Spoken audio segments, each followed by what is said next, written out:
evening and welcome to the Courtside Seats post-game show. I'm Cody Norman here with Daniel Zimmett.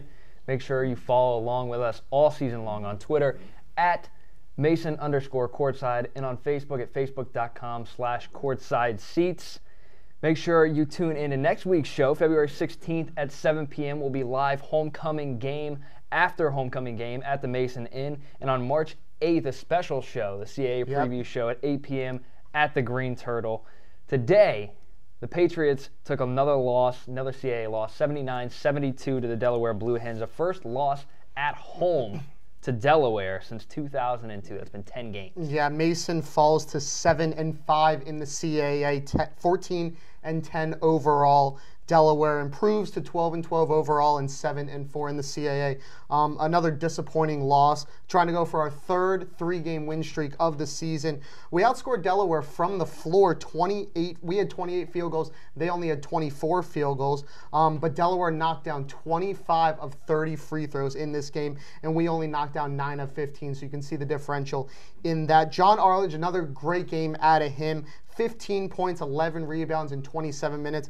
And he really got in some foul trouble. And Cody, we can talk about these fouls a little bit. We had 24 to their 15, and we mentioned there was a lot of pushing, a lot of shoving, thought a lot of missed calls. And Hewitt, you could really see it on his face too. Yeah, you can definitely tell as the season progresses, the more and more we go along, the more and more games we lose this season. You can tell Hewitt getting visibly frustrated and upset. And today, if any day, I looked at you, I think, midway through the second half and said, if Coach Hewitt is getting a technical this season, it's going to be tonight.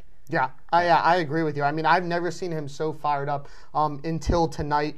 He, at one point, started heading towards the referee, I think, to try to get a word, and I saw him turn back around and sit down. I mean, it's hard to blame any game on the referee, and you always hate to blame games on referees, but, I mean, there were definitely distinct points in this game where you could tell that calls were going one way or the other. I mean, to see them take 30 free throws to our 15 free throws is ridiculous. Right. Regardless of how many that we make versus how many they make.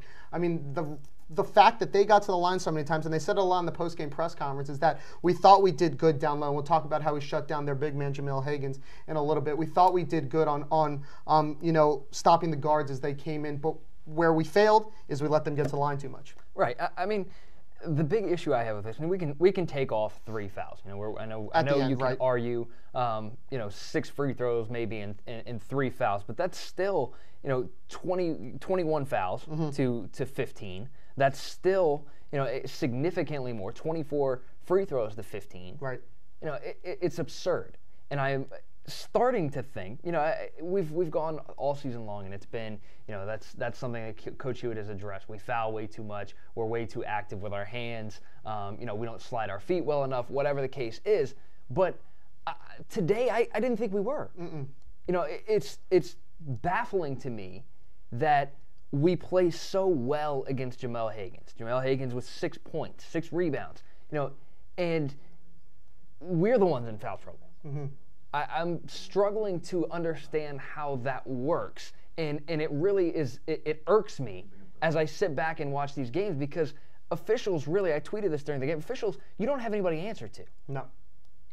There's no sense of accountability between these officials. There's no sense of, accountability after games where coaches have to sit in front of the media and answer, okay, why did you do this? And you can't blame it on the officials either. Right. I mean, you are shunned. Everyone is mad at you the second you blame a game on the officials. Right. Right. And I would agree. There needs to be something, because obviously the officials make mistakes. That's okay. But you're right. There could be some sort of accountability put into place where they answer some questions maybe, or they explain calls. I mean, there's times where you see in the NFL, I mean, sometimes referees have to explain calls. I agree. I think there should be something put into place, because games like this, and we've had games where there's been 40 fouls combined, 50 combined fouls. I mean, that should never happen. Right. To me, it starts at the top. We had Commissioner Tom Yeager sit on live TV as the Patriots took on, I believe it was Old Dominion, on Monday night, and Tom Yeager sat on TV, and they asked him, what would you like to see changed about the CAA? And he said, I'd like to see more fouls called. Well, he got it. Right, I don't understand. That's baffling. Yeah. I just don't understand how 39 fouls isn't enough. Yeah, that to me is where it starts.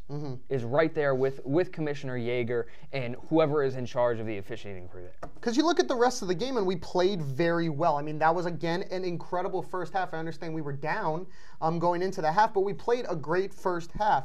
Looking at some of the other stats that Delaware put on the board, Javaris 20 points, 10 rebounds. Great game out of him. I don't think we expected him. We expected Sadler and we expected Higgins, but I don't think we saw Threet doing something like that. And Devon Sadler, 22 points in 39 minutes out of him. But Copes and Arledge combined to shut down Jamel Higgins. No points in the first half.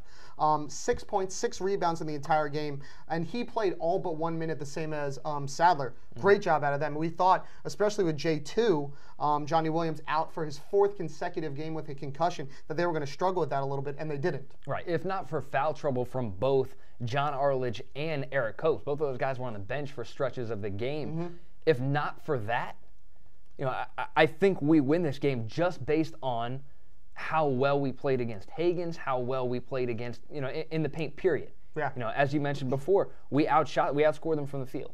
We did. If not for being outscored by 16 from the free throw line, we win the game. Yeah, I absolutely agree. I mean, the way that Copes came out today, and I know you're going to go into a little more detail about Eric later, but he really came out. He threw up some nice shots. Yeah. John Arledge came out right out of the gate. He looked amazing. I was really impressed the way that we banged against Jamel Higgins, and especially, we talked about this in the pregame show, we have 3 of the top, 15 rebounders in the nation in the CAA. Yep. Odds are we're going to see one of these guys in the CAA tournament in these, we hope to get to 3 games. This is nice to see. Without Johnny Williams and with him back, this is going to help significantly, but to shut down a guy like Higgins is a huge, huge positive for us. Well, let's talk a little bit about John Arledge, a guy who, when Mark and I sat here a week ago, was going through his first of 3 consecutive career highs. Right. This guy has been setting and resetting career highs over the last 3 games. I believe starting with 14 points and then 19 points and 21 points. Right. Tonight, had another great game. 15 points, 11 rebounds. Didn't quite follow that upward trend, but John has played a huge role. Right. So what happens to Johnny Williams when he comes back? Because John played 27 minutes and sat probably 8, 10 of those because of the foul trouble. I mean, I agree, and we didn't know quite what John Arledge was going to be able to do in this game because he had been coming off the bench so much. I think they're going to have to try to figure out how to share minutes. Right. You can't bench Johnny Williams. Right. I mean, he's too much of a body down there. But you got to play the hot hand in John Arledge right now. I'm not sure what Coach Hewitt's going to do. It's a good problem to have, especially after a game like today. You hope to see Johnny Williams back next Thursday at Drexel. But I think this is a good problem to have on who you're going to play. Who would you play? I'm not sure. I think that Marco had 23 minutes today, and Paris Bennett had another 10, I believe, minutes today. Yep. So there's 33 minutes right there that you could potentially hand off to Johnny Williams. Not saying put Marco on the bench full time and not give him any minutes. I'm just saying, maybe you swap that in 10 minutes for Marco, 23 minutes for Johnny Williams, depending on who's playing well. I just think part of the issue is Marco gives you that deep threat. He hasn't been knocking shots down. Right. I think he hit his first one that I remember seeing. The 3 today. The late 3. Right. He hit one today that was a big 3 and turned around and really just let out a, finally got one. Finally I got one going. But to me, you have to respect his shot. So he stretches the defense for guys like Eric and for John to work. Right. So it's tough to put him on the bench. Yeah, it's going to be interesting to see. Like I said, hopefully he'll be back and not miss his 5th consecutive game. Johnny Williams on next Thursday. A couple other miscellaneous stats. Josh Brinkley and Carl Baptiste combined for 26 points in the game today. Sherrod Wright, our stud all year, 12 points. He was 1 for 6 from 3 tonight. Yep. And talk about struggling from the 3-point range. 4 rebounds in 35 minutes. Not a great job from 3 for us today. No. We are going to step away for a quick commercial break, but when we come back, Cody and I are going to give you our keys to success. Stick around.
Welcome back to the Courtside Seats post-game show. I'm Cody Norman here with Daniel Zimmett, and we're going to break down our keys to success. All right, my first key to success, limiting turnovers. Great job at that today. Patriots only had 7 turnovers. Blue Hens had 8 turnovers. Great job out of the Patriots to contain the ball and keep our possessions when we had them. I'm giving them an A on turnovers. Yeah, you missed it. I know you missed my grading scale when I was gone on the men, but I'm good now with my grading scale back. Second one, take and make the 3. Patriots were 7 of 23. Like I mentioned earlier, Sherrod Wright, 1 of 6. We were 30% from 3. Not a great job from range. 9 out of 10 players that played today shot a 3. Eric Copes being the only one that didn't. Patrick Holloway and Vertrail Vaughns, 2 guys that have proven they can hit from outside, combined for 0 for 5 from the field. And the Blue Hens were 6 for 14 for 43%. They definitely outplayed us and outscored us from 3-point range. We'll get back to that grading later because I'm not sure what I want to give them because it wasn't that great.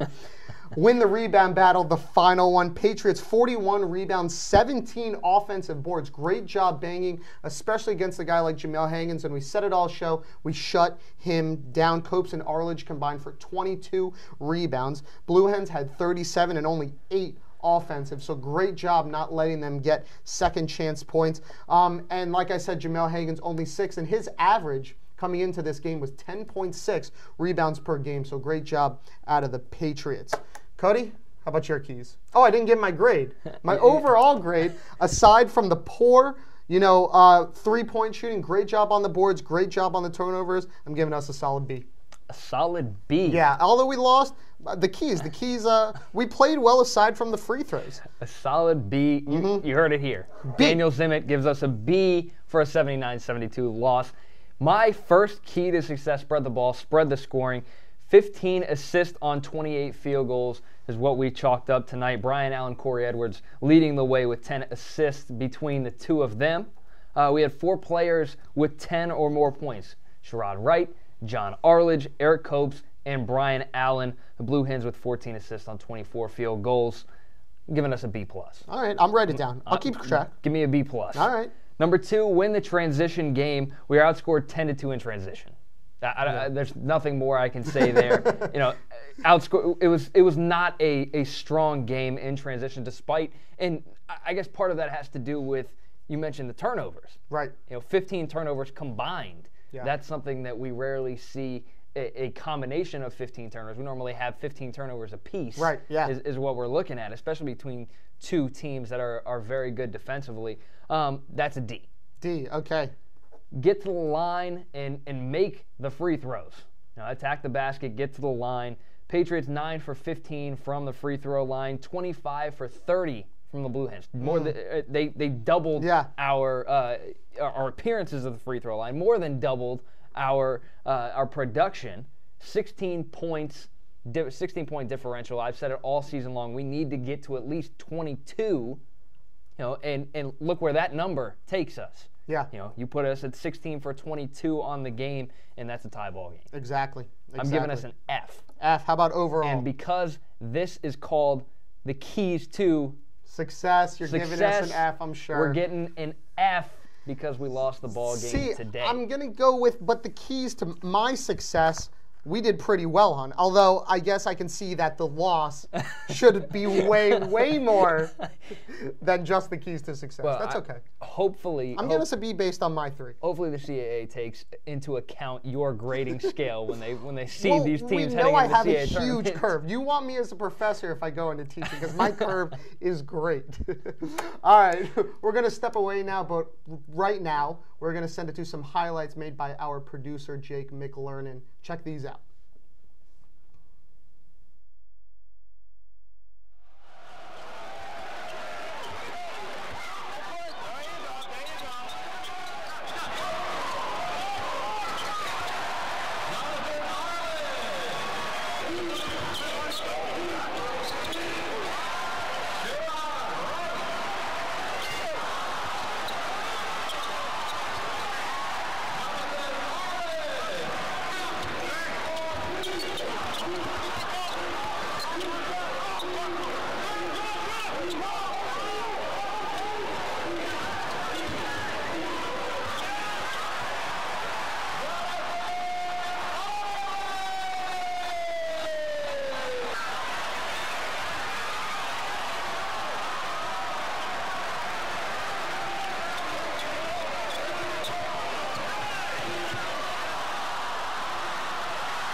Cody Norman. And I'm Daniel Zimmett.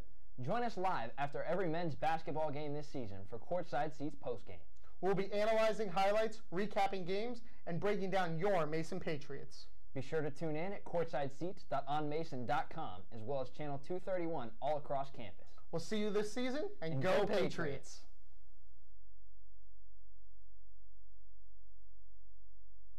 Basketball.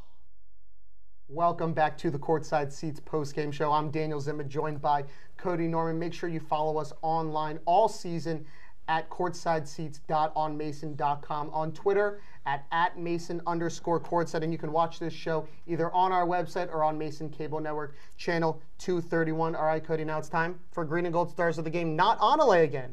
My show's back-to-back games, you don't pick Onale. No, I don't pick Onale, although I want to. Right, in your heart. Yes. There's a heart and a head pick, and it's always Onale in your heart. Heart pick is Onale Okoloji, and I'll make an argument for that if you want me to. Eric Copes, though, is the head pick. 6 for 7 from the field, a career-high 13 points and 10 boards today. The guy produced a double-double. Yeah. And he was outstanding. He was knocking down a couple jump shots. Yeah, they were not turnaround jumps, kind of with a little fade. It was a nice touch.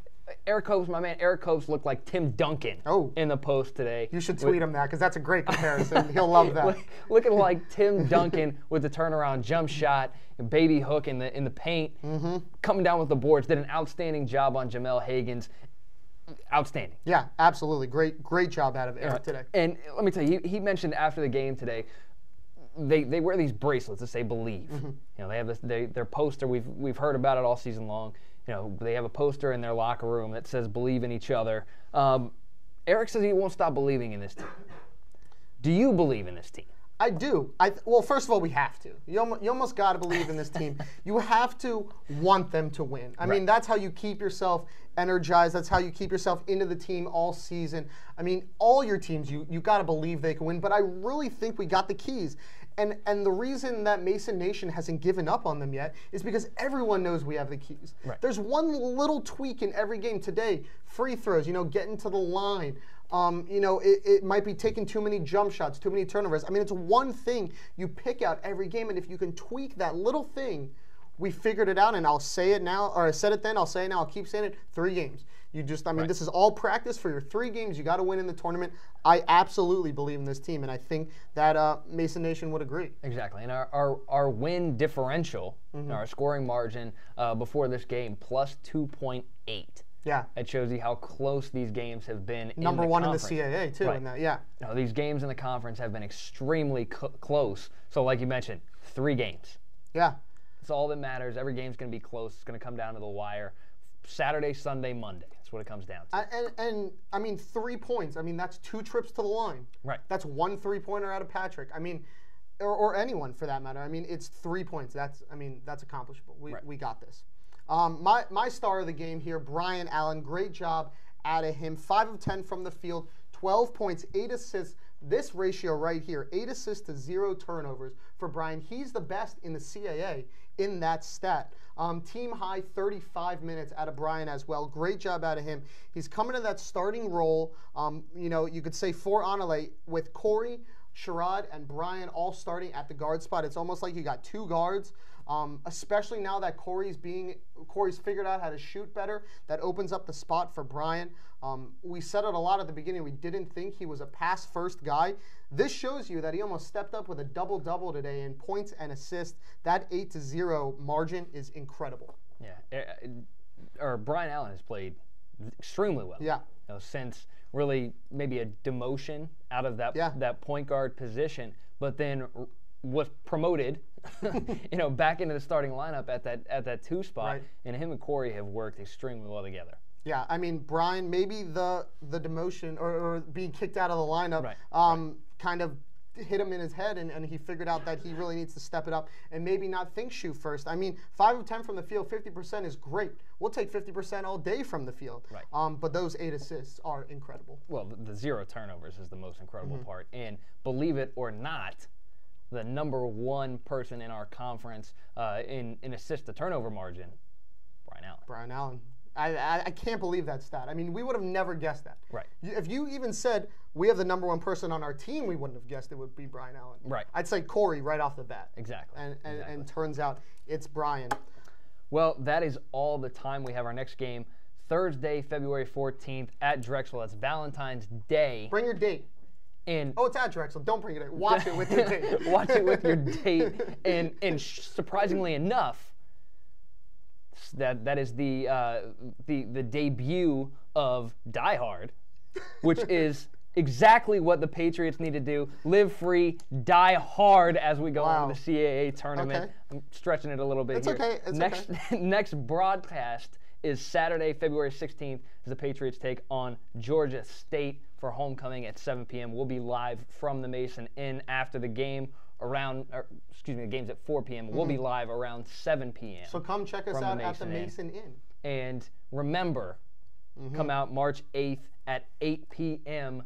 to check us out at the Green Turtle. Yeah, live show from there. And you mentioned student media. Some of the proceeds will come back to student media, so it's helping out a good cause, coming right back to the students. Yeah, none to us, all to the student media.